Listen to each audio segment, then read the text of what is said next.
Bonjour, dans le cours d'aujourd'hui, nous allons voir comment exprimer un sentiment ou une émotion. Dans la vie quotidienne, que ce soit dans le cadre familial ou professionnel, nous sommes amenés à ressentir et à éprouver une multitude de sentiments.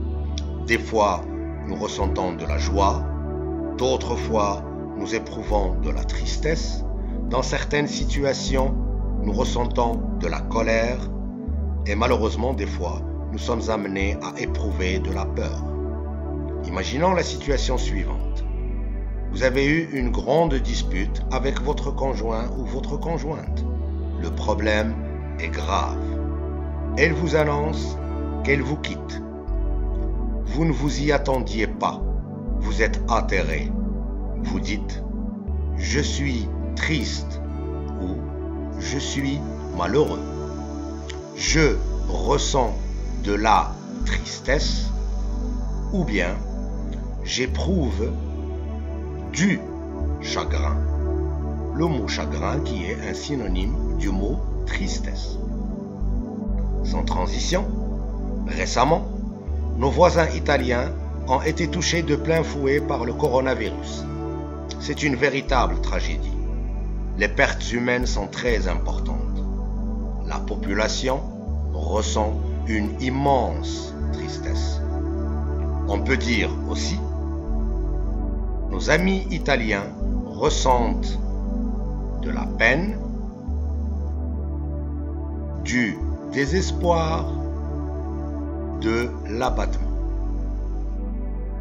Les mots affliction, désolation et détresse font aussi partie du champ lexical du mot tristesse.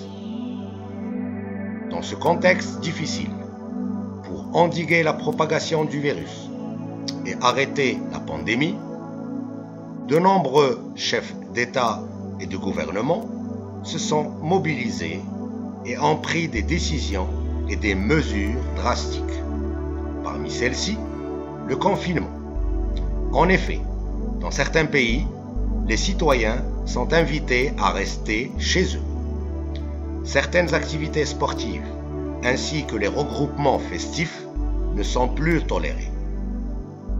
Une personne qui trouverait que ces mesures sont trop exagérées pour exprimer son mécontentement pourrait dire « Je suis en colère parce que je ne peux plus sortir avec mes amis ». Un professionnel de la santé pourrait également dire « Nous manquons de moyens », les masques par exemple. Nous sommes furieux. Pour exprimer la colère, nous pouvons utiliser d'autres expressions comme être hors de soi. Exemple, je suis hors de moi quand je vois que certaines personnes ne respectent pas le règlement. Être en rage contre. Exemple, certains jeunes sont en rage contre les mesures de confinement. La colère est un état d'irritation, de fureur, d'emportement. On dit aussi être en rogne, être agacé, exaspéré, énervé. Sur les médias et les réseaux sociaux, la peur s'installe. On entend souvent ce genre de déclaration. Certains individus, comme les personnes âgées, ont peur de la contamination. Ou pire encore, les scientifiques craignent une nouvelle vague de propagation du virus. Les spécialistes redoutent une crise économique. Les verbes avoir peur, craindre, redouter expriment la peur. Citons d'autres synonymes, comme par exemple l'horreur, la terreur, la frayeur, l'effroi. Nous aurions pu parler d'autres sentiments, comme par exemple la surprise, le regret ou la déception. Mais nous verrons ça dans une autre vidéo.